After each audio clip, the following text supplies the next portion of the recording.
నమస్తే the 9 news కి స్వాగతం. ఏసీబీ వలలో చిక్కిన కాకినాడ జిల్లా registrar Ananda Rao, senior assistant Srinivasa Reddy gas agency partnership registration కోసం లక్షల రూపాయలు తీసుకునేటప్పుడు ఏసీబీ అధికారులకు రెడ్ హ్యాండెడ్ గా పట్టుబడ్డారు. రమేష్ అనే వ్యక్తి నుంచి ₹1,00,000 డబ్బును డిమాండ్ చేశారని ఏసీబీ అధికారులు తెలిపారు. డీలర్షిప్ ఉంది సమతా గ్యాస్ ఏజెన్సీ పేరుతో. ఆమె 2001 నుంచి ఆమె సోల్ ప్రొపరేటర్షిప్గా ఆమె నిర్వహిస్తున్నారు. ఆమె ఒక్కరే నిర్వహించలేకపోతున్నారు కాబట్టి ఆమె యొక్క హస్బెండ్ అయిన రమేష్ బాబు గారు కూడా అందులో పార్ట్నర్షిప్గా చేరాలనే ఉద్దేశంతో పార్ట్నర్షిప్ రాయించుకొని పార్ట్నర్షిప్ డీడ్ రిజిస్టర్ చేసుకోవడానికి డిస్ట్రిక్ట్ రిజిస్టర్ కాకినాడ గారికి అది సబ్మిట్ చేయడం జరిగింది.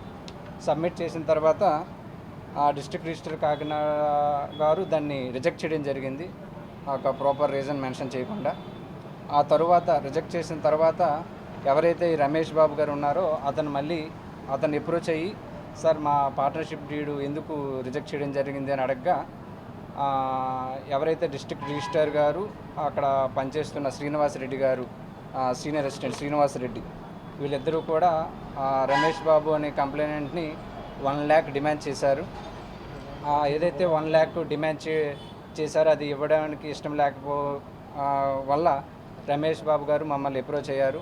ఈరోజు మేము ఏదైతే ఈ డిస్ట్రిక్ట్ రిజిస్టర్లో ప్లాన్ చేసి వాళ్ళందరినీ, ఎవరైతే district register Ananda Rao, Kopuri Ananda Rao, senior assistant Srinivasa Reddy, ఈ మనీ అనేది ఏదైతే 1 lakh ఉందో వాళ్ళని వెలుగుల జగదీష్ అనే అసిస్టెంట్ డాక్యుమెంట్ రైటర్ గారికి ఇవ్వమన్నారు. యాక్చువల్గా అసిస్టెంట్ డాక్యుమెంట్ రైటర్ నుంచి మనీ రికవరీ చేయడం జరిగింది. ఈ ముగ్గురిని కూడా అదుపులోకి తీసుకోవడం జరిగింది. తర్వాత మేము వీళ్ళ ముగ్గురిని జ్యుడిషియల్ రిమాండ్కి పంపడం జరుగుతుందండి. ఏదైతే బ్రైబ్ అమౌంట్తో పాటు 88,000 and 25,000 కూడా అన్అకౌంటెడ్ క్యాష్ కూడా వాళ్ళ దగ్గర నుంచి రికవరీ చేయడం జరిగింది. పీపుల్కి అందరికీ రిక్వెస్ట్ ఏంటంటే, ఎవరైనా సరే మిమ్మల్ని లంచం అడిగితే మాత్రం మీరు తప్పనిసరిగా ఏసీబీ వాళ్ళని కాంటాక్ట్ అవ్వండి. మేము తప్పనిసరిగా యాక్షన్ తీసుకోవడం జరుగుతుందండి. Thank you.